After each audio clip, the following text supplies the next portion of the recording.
Okay, so first and foremost, I am going to just go ahead and put you under oath. So do you can you go ahead and lift your left hand for me, please? Sure. All right. Do you swear to tell the truth, the whole truth, but so help you God? Yep. All right. Perfect.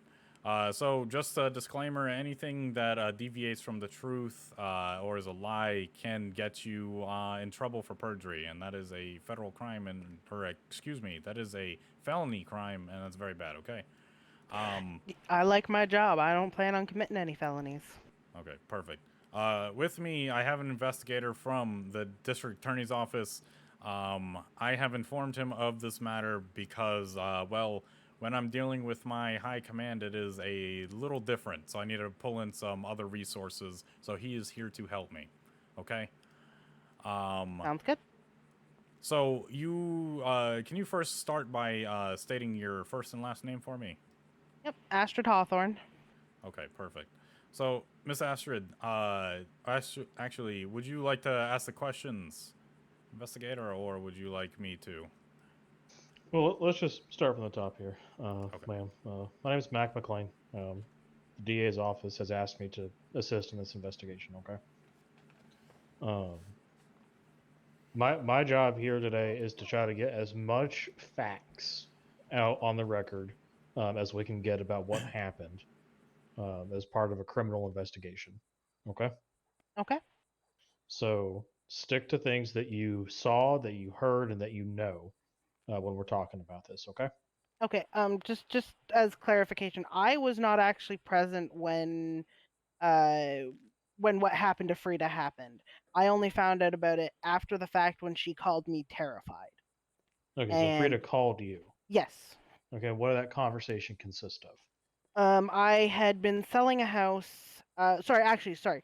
Correction. I had called her. Okay. It was rather late at night.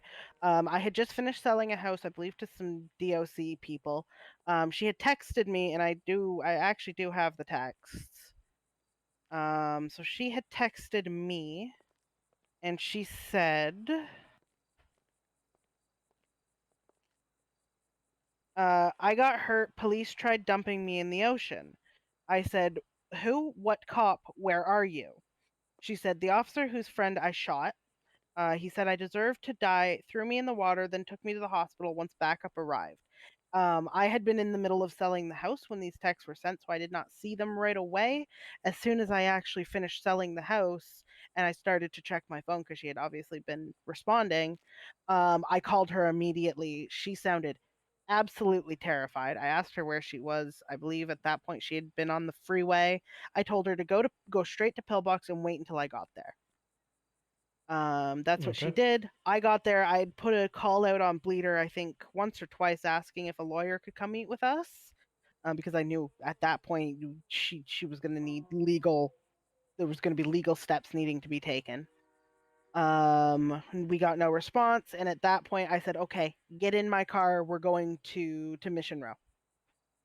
And that's when went to Mission Row. I basically had her standing behind me the entire time because, I mean, she's 18 years old. She was terrified. Okay. Um, Let's back up a little bit. okay. What did she tell you at Pillbox? She told me that she had been in the county. She didn't really tell me details past that. I she likes to get into trouble. I know that for a fact. I know she likes to get into trouble. I don't know what kind of trouble she was getting up to. She said she'd gotten hurt. She called 911 several times, and that they had originally they drove past her. I'm not sure if they just didn't see her or what. She put out another call saying that they had just passed her. Whoever it was backed up. I guess saw it was her, and she told me that they took her to the water. She was face down in the dirt, and she told me that they said to her that she deserved to die because she had shot their father, or for shooting their dad, something along those lines.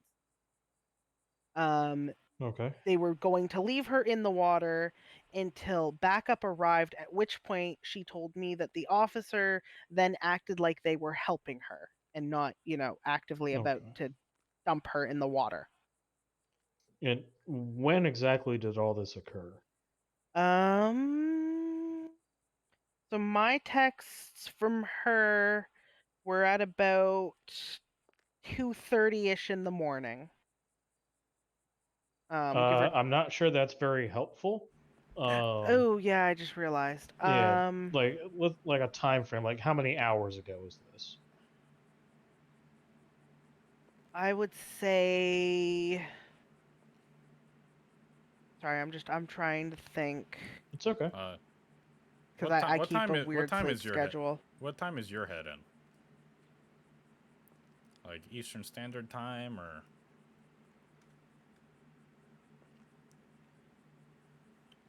I What would time say is? it probably happened about almost 24 hours ago now. Okay, Give or so take a Okay. little bit on either of that. So this so was all your yesterday. Yeah, so so so your technically, head, so your head's like Eastern Standard Time then. yes. Okay, all right, that helps us greatly. So Thank you. about this time yesterday is Yeah, what you're saying. give or take a little bit Okay. on either side, obviously, because Okay. it was rather late by that point, and I had So been bouncing from house to house. I got you. So what did she tell you happened after backup showed up and they played it all off? What happened after that? She was taken, I believe, to pillbox, is what she had told me, is that she was taken to pillbox. At which point, that's when she got a hold of me, because I mean we're friends, and she knows I'm rather protective over her because she's about the same age as my younger sister. And I've Did she say how she got to Pillbox? I believe she told me that they took her to pillbox. Okay. And then that's like Was I it said, once Pillbox or just a hospital? I'll be honest with you, I don't remember 100%. Okay, that's I fine. believe she said pillbox. I could be wrong on that. Okay. She told me she was headed north on the freeway though when I got a hold, like when I called her back. Okay, so that makes So sense. that's why I'm assuming it was pillbox. Okay. So what happened once y'all got to Mission Rail? We got to Mission Row. I essentially had her standing behind me the entire time while we waited for an officer to be free.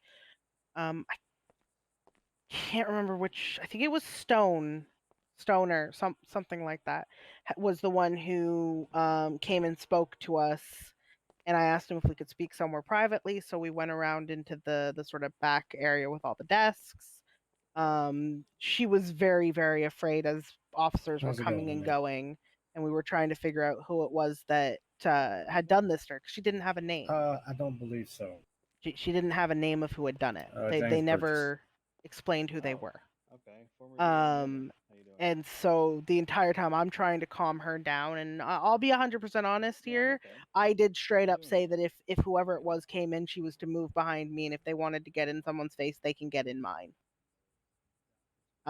Because if that gets brought up, yes, I will fully admit I said it. I never said I was going to throw a swing because I don't do that. I'm not dumb, Okay. but I You was really going to want to keep throw her a swing? safe. Okay. So And did you she guys give a statement to yes, Officer Stone? she did give a statement. I more or less was there for moral support for her. Okay. I did give him my information because she is currently staying at my house.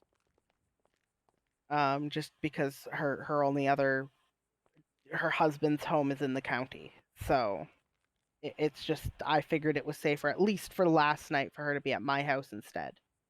Okay. Have there been any other instances like this since yesterday? No, not Okay. not so far as I'm aware. Nothing she's brought to me, and she's usually Okay. pretty quick to call me about situations like this. All right. Fletcher, can you think of anything else? I do not. I think we touched upon everything. Now, this is a very touchy case, and we're very happy to be investigating this because it needs to be brought to justice. One thing that I am curious about is this kind of instance. Has it ever happened before, or would this be the first negative run-in with police? Other than some apprehension that she's had, because I know her criminal background. It's the first one that she has told me about. Now, I did have an incident involving Sorella or Beefcake, whatever name it is he goes by now, and she was made well aware of what happened with that because I mean I was in the ICU for 4 days. It was very touch and go at one point because of Sorella's actions. So I can understand why she may be, rather hesitant because she knows what happened to me. And that's a whole separate issue in itself. But um as far as I'm aware, that's the first like majorly negative incident that I can think of right now Gotcha. Okay. where an officer's, actively tried to hurt her. And uh, there, I mean, this seems like it is very far fetched to kind of exaggerate or like even lie about. I kind of don't even think that's even in there, but you certainly definitely do like believe that this happened, correct? Absolutely. I'm usually pretty good at picking up on people lying and things like this. I mean, I'll be honest here. She was terrified. She sounded like she was close to in tears when I got her on the phone. And that's why like when I on like I said, I'll admit it, when I got down to Mission Row, I told her to stay the hell behind me because I was fuming at how scared this girl sounded. Okay. And if I thought for a second she was lying to me about it, that would have been a much different conversation between her and I. And she's well aware of that. She knows how I feel about liars. I Okay. don't think for a second that she is lying or making any of this up. Uh, Absolutely. Well, I think that's all I have. Unless you could think of anything, McLean. Just a couple little cleanup administrative things. One, do you have your ID with you? Yes, I do. You mind if we just do that real quick? Yep. All right, perfect. Thank you, ma'am. Yeah, no problem. Next would be, if required at a later date and time, would you be willing to write a written sworn statement, basically to the same effect of what you just told us now? Yeah, absolutely. Okay. Have you admitted any material facts in your statement today to the best of your knowledge at this point? Absolutely. You absolutely have omitted. Wait, no. Sorry, I misheard you. Hold on. No, I have not left anything out. Okay. Sorry, All I right. misheard you. It is Perfect. it's like 2:30 in my brain. I completely understand. That's why I re-asked the question. I All right. appreciate you re-asking that. All right. I think we got everything we need. We're gonna bring in Frida now. Okay. We'll need a minute with her to go through everything before we, let both of y'all talk. Okay. Okay. Yep. All right. Thank you so much, ma'am. I appreciate you. Yeah, not a problem. I'm happy to help this get figured out. Hey, Frida. Okay, Hey, you ready? yeah. Hello, Frida. How you doing? Well, okay, how you I am doing good. We're going to try bringing you justice, so that's why we're here today. I really appreciate you taking the time to come down and speaking to me and District Attorney's investigator McLean here. So with that being said, we just have a few questions, but first, I am going to place you under oath. I just need the statement to follow with "I do" if you agree to your oath. Okay. So, do you swear to tell the truth, the whole truth, but so help you God? I do. Okay. Also, can you please state your first and last name for me? Ma'am? Okay. Investigator McLean's going to go ahead and take over some of the questioning, and then I'm going to come in with some follow-up questions, okay? Hey, Frida. My name is Mac McLean. The district attorney has requested that I assist with this investigation today. Okay. We're here because the DA wants to make sure that y'all understand that this case is being taken very seriously. Okay. One of the freaking actions is taken seriously. I'm sorry.